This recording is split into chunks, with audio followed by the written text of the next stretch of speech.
Facebook friends, Happy New Year. Hope yours is off to a good start. And while I would normally never want to begin a year like this, I'm about to go on a full rant. So that is my warning to you, but it's just something that has been working up in me and I just need to get it off my chest. So for those of you that are willing to be the recipients of my rage, there you go. My warning. Anyway, joking aside, in all seriousness, what I'm wanting to talk about is something that's just really irked me lately. You know, for the last several months, I'm sure I'm not the only one who's noticed on social media. You go online and you couldn't get on social media once a month without seeing at least one or two people who had COVID, who had passed away from it, or had loved ones who were fighting for their lives with it, or who had passed away from it. And then it got to where it was like once a week. And now there's not a single day that I can't get on social media where I'm not seeing stories of, I've seen at least 3 different moms who, one was in her 70s, one's in her 40s, one I think I'm going to guess was in 60s or 50s, who have lost their grown adult child, to COVID. I've seen people who have lost their spouses, people who have lost their parents. This is a real thing. And in my own life, this past year, I have lost loved ones I care deeply. And then I've had some of my closest, deepest spirit family that I love so much. My friend Alan Keith, he fought and thank God he survived it, but he's dealing with the repercussions. And if you go to his post, you'll see what that really means. My friend Suleiman Hamani, he was down with it for months and it was a real fight and he survived it. Thank God. My mom got it. Thank God she survived it. She had a very mild case of it. And now my cousin, got it. And now he's in the hospital fighting even harder. This is the reality for a lot of people. It's I'd be shocked if you don't know someone. Those of you that are out there, and I know I'm going to piss some people off, but here's the truth. If you're out there saying this is a hoax still at this point in the game, shame on you. Unfriend me. I'm sick of seeing your crap. This is real. It's hurting people. It's, what we need is empathy and compassion. So cut the crap, okay? Cut the crap and acknowledge that this pandemic is a real thing. Now, we can debate all day what you feel about the best way to handle it. We can debate all day on a Republican versus Democrat way of dealing with it. We can debate all day on what vaccine is better. There's all that. But, we need to look at the reality that this is affecting people. I mean, I was in line at the, to go to get some wonderful barbecue the other night. And I don't know, maybe this is me being insensitive since I don't have a child, but I was shocked. All the adults had masks on and almost unanimously, everyone with children, we're talking anyone from a 1-year-old all the way up to a teenager and everything, every age in between. The parents didn't have masks on the children. I don't know if people think that because they're a child that they're not susceptible. Everything I've been reading is that children are very susceptible. Just as much as elders are. So I'm kind of shocked that people are not putting the mask on their 12-year-old kid. This is, and I have friends that are teachers, and in some cases, in some private schools, they are risking their lives already with small classes. And so, if you want the teacher, and I keep seeing all these posts about we want our kids back in school, well, then shouldn't you be wanting your kid to do everything possible to not put the teacher at risk if that teacher's expected to put their lives at risk to teach your child? This is the kind of stuff that I'm seeing, and I'm just feeling this utter disconnect. But the biggest disconnect that I am seeing in all of this, and it makes me really sad to say this, is from our president. Now, I know that there is no surprise. I do not like Trump, have never liked Trump. But, putting all my personal preference aside, when I have a family member that I care deeply about that is fighting, to stay alive, in the hospital as we speak, when my 83-year-old mom was facing this, and when some of my closest best friends, Saman Hamani and Alan Keith, were dealing with this, and they've, and what it really meant, and when I also see other friends, and I've found myself, paying for people's, for their rent, for their food, for different things, because, COVID has nixed out employment in many different areas and it left people struggling. So there's COVID, the pandemic, and then there's also COVID, the resulting economic situation. So, if it's not hitting people in a emotional, personal way, it's definitely hitting people financially, economically, which eventually is, of course, personal and tangible as well. So point is, this is what our nation's dealing with. I don't know a single person who has not been touched by this pandemic. If you haven't, then get on Facebook and find someone that you really love and care about and respect. And I guarantee you, you won't have to go far before you find someone who has either passed away or is fighting for their life with it, or whose job has been put in jeopardy because of all the necessary precautions that society has had to take.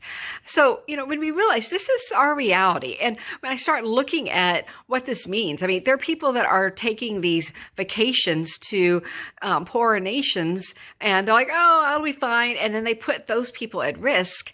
I'm like, seriously, you're getting on a plane stacked in like sardines, and then someone does that next to you, and who knows, maybe, okay, great, you're safe, and you're the carrier, or you have, and you take it to everybody who's the waiter or someone who cleans your room, or is there a taxi driver? And you don't think twice about all the people you've endangered in your vacation.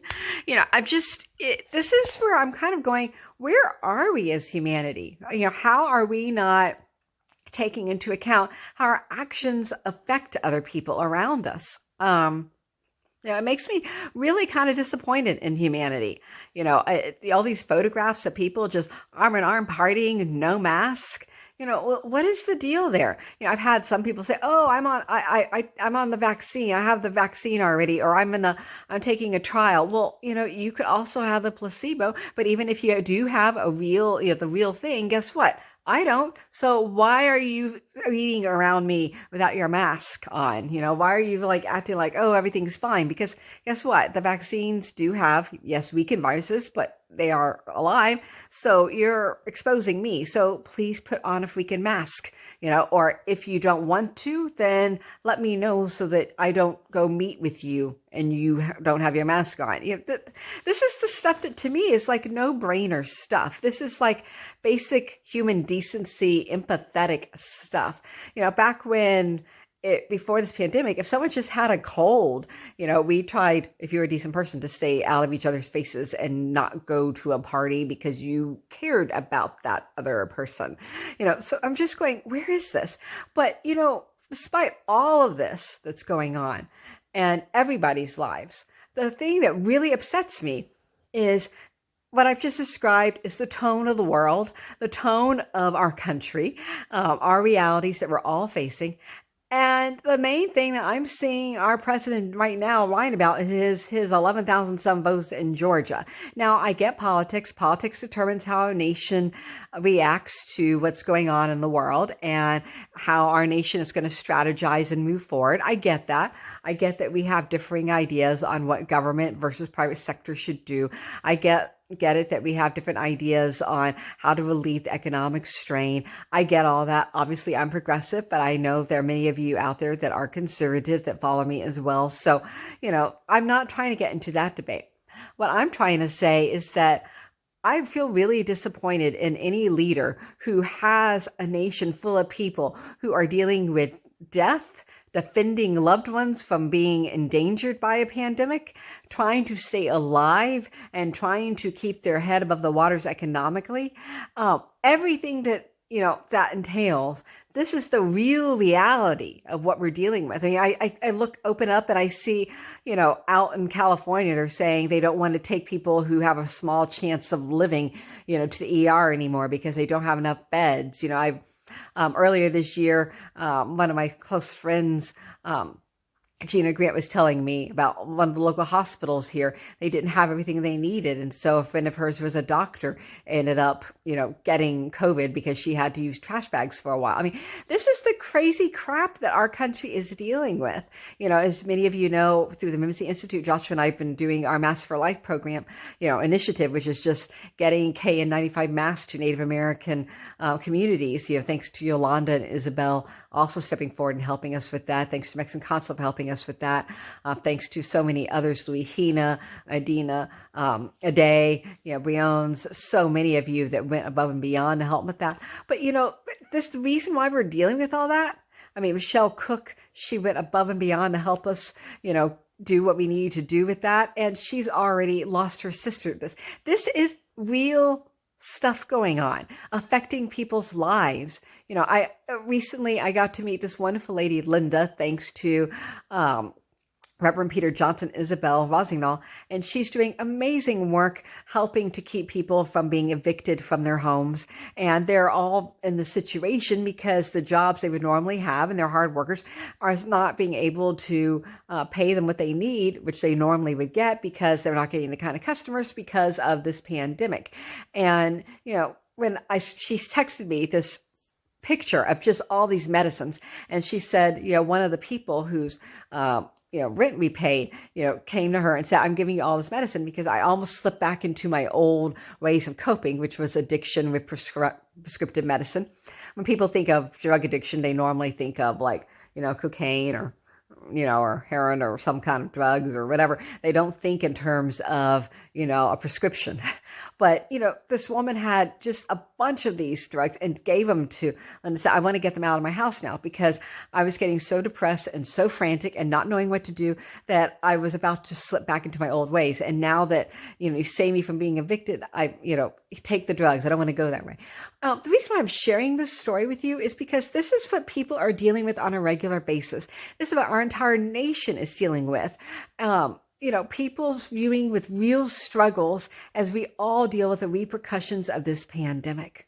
So knowing and understanding that that is the current reality and state of affairs, you would think that we would have a president who would say, we're going to, let's pray together. We're going to make it. Or, what can our federal government do to help assist, these pharmaceutical companies even further? What kind of assistance? I mean, it would not be about me. It would be about we. And that sounds corny, but that's where we got to get to. We have to think in terms of community, because if ever there was, I'm going to get spiritual here, but if ever there was a moment in which our nation was given that opportunity to recognize that you only survive with a mindset of we, it is now. I've shared this story many times. You guys are probably sick of it. The story of the spoons, the guy that gets to go to heaven, the guy that gets to go to hell. And when he visits hell, he sees this long table, all this food with these long spoons. And if you're from the South, you know what I'm thinking about. Just kind of like a huge monstrous version of an iced tea spoon. But, you have those long spoons, and the only way they can feed is to use those. And this huge feast, but they're all starving because they can't get the spoon and it's so far away they can't get it into the mouth. But when he goes to heaven, he's horrified, same story, but no one's starving because they're all just naturally feeding each other. That is the exact allegory of the reality that we are facing as a nation, that we are facing as a community. We have to work together. And I'm not saying that individual issues of race, individual issues of economics, individual issues of sexual orientation, individual issues of gender, individual issues of age, all these different demographics that we all fill and most of us check multiple boxes in. All of that is important. But what I'm saying is that in this moment, we need to think in terms of Homo sapiens sapiens, as in humanity, if we're going to get through this as unscathed as possible and help keep as many of each other alive as possible. I mean, I was mentioning to a close friend of mine recently, I had a wonderful teacher back in school at Hockaday named Ruth Harrison. She was amazing. And she was in her late 80s at the time. She was one of the last teachers to have been hired by Ela Hockaday. And for those of you that don't know about the Hockaday School, Ela Hockaday was part of Gertrude Stein's saloon. She knew Paolo Picasso. If you come to Dallas and you ever eat at the school and you eat a cornbread muffin, it's actually in the school bylaws. They can't ever change the recipe for the cornbread muffins because that's how Paolo Picasso liked it. But anyway, that just gives you a little date and time. Well, the woman that was part of that saloon that, Gertrude Stein and Ela Hockaday and everything pulled together, was Ruth Harrison, and Ela Hockaday said, I want you to teach my girls. And Ruth Harrison didn't want to. It took Ela Hockaday parking in her driveway and refusing to move the car until Ruth Harrison broke down. And then when she did become the art teacher, she fell in love with the job. And she was the hardest, most wonderful teacher I ever had in my life. As I was sharing with some people, I would go into that class, and one time I just painted on something for a month. She came in and she painted a big red X and said, you didn't do the work. I'm like, what? And I, being my teenage self, teenagers are all full of ourselves. And I looked over and I pointed to someone else's who wasn't there. But I said, look, mine is like 10 times better than that. What do you mean? Why did I get an F? And she said, because they pushed themselves and they all the way and stretch themselves to do what you could do with your eyes closed. And what you didn't even try and stretch yourself. You didn't even try to grow yourself. So she imbued me with the understanding that I am competing with myself. And that's how to improve oneself. I mean, that's the kind of amazing teacher she was. Here I am, at 42, still thinking of sharing with you this incredible life lesson and how it inspires me every day. That's who she was. Well, unfortunately, the school administration wanted her to retire, and she didn't want to retire. And it was in her contract that said that she was not allowed, they couldn't fire her. So what they did is they assigned students all around her. So she had a class, but they never assigned students to her class. And so she would come to school and she would sit lonely in that room. And I took to sometimes just playing hooky at other classes and got Fs, and I didn't give a crap. Here's my confession. If any other teachers noticed, there's my confession, because I would go to her class to be with her and to learn from her in those times, because I just instinctively knew this was learning from someone who had been with the greats, who was such an incredible person that I would not have access to again. And when she didn't have purpose, she passed away. Let me reiterate that. When she didn't have purpose, she passed away. And right now, during this pandemic, when I go and I visit my mom, that's what's hurting her the most. And I talk to other friends who have elders in their family. That is what's hurting them the most. My uncle, Jerry, he recently, he risked a lot because he had family that came and stayed with him. And I talked to him probably once every other week. And they needed to go and take care of another elder that was passing away. And so they were constantly going from a hospital and hospice back to his house. And I asked him, I said, you're risking yourself a lot because you're having family that's going from a hospice, many who are passing from COVID and other things, and coming back to your house and back and forth. Aren't you afraid of being risked? And he said, he's like, yeah, I know, but I'm cooking. And many of you may not know, my Uncle Jerry, he went and studied in New Orleans. He studied in France. He studied in Italy. Yes, he was a businessman, but he is also this incredible culinary, chef. He just loves it. And he loves cooking for family. He used to cook for the entire Thompson family until we grew too big. And so he was like, I cooked for them. I cooked, I was able to cook meals for them. And he just, he lit up because he was like, it gave him purpose. Our elders are hurting so bad right now for need of feeling a purpose. And that is important to them and their survival through this pandemic as staying safe is in all the other ways. And so I'm just putting all these individual things out there for you all to consider, because these are the realities that our entire, civilization, our entire nationwide and worldwide community is facing right now. And real leadership would understand that. And real leadership would speak to that. And real leadership would encourage each of us to do what we can to help find ways. There are elders right now that are writing books, and if you can encourage them or support them or sponsor them, I'm doing that for a few. There are elders that that to be consulted or ask questions. Anything you can do to help them feel a sense of purpose and know that they are valued and important to society. Because right now, as we deal with all this shit, a lot of it is, not all of it, but a lot of it is along generational lines. You could kind of cut the Gen Xers in the middle. Those on the younger side of it, like myself, are, more aligned with millennials and younger, and those on the older side of it are more like baby boomers. And so there's this kind of fight that really is going on in terms of what kind of nation we're going to be. Are we going to be progressive? Are we going to be conservative? And among conservatives, even, do they mean conservative in the original meaning of the word, as in fiscally conservative, but also feeling a sense of responsibility to conservation, the way we looked at when we think in terms of Roosevelt and creating, national parks? Or are they thinking in terms of the neocon that's saying, let's drill those national parks, let's sell them off, let's take land as well away from the Indian reservations, let's not care about the poorest among us, let's believe in trickle down economics and screw the small person.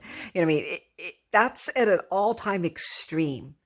And when you hear these crazy stories, like this young 20-year-old over in Georgia who was just responsible to deliver something from point A to point B, and and he gets a noose with a threat because people don't like something about the vote going over there, and he wasn't even being political. He was just delivering something. He's a delivery boy, but this is the reality. This is unhealthy and it's toxic in society. So we have our pandemic that's a physical, biological one that's threatening the physical health, but we also have a toxic pandemic, a sociological pandemic.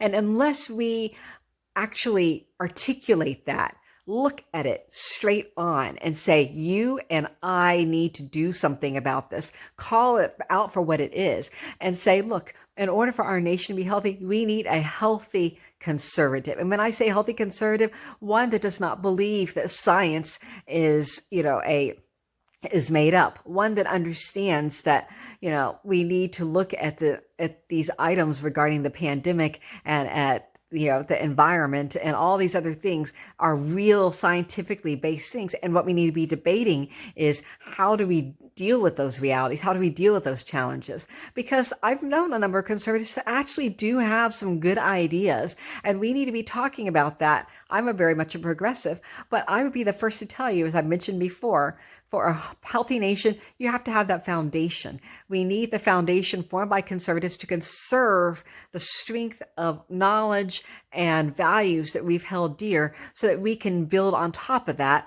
And that's adding, kind of like when we integrated and people, with melanin got the right to vote. That was adding on to the values of freedom. That was putting a brick onto that foundation, putting mortar on there and adding more and adding more. LGBT rights, it's adding more. But if we didn't have that original foundation for our democracy, which is the great experiment, the sociological experiment that you and I are privileged to participate in, then if we're not looking at it that way, then we're shortchanging ourselves. So we need the progressives, we need the conservatives, but we need healthy conservatives, not neocons that are, love the idea of the Proud Boys and are all making up all sorts of crap. If you haven't looked at the Georgia guy who's responsible for counting votes, and he has to go down the list and say, and this man who, Trump says is a brother of so-and-so, it doesn't even exist. He doesn't have a brother.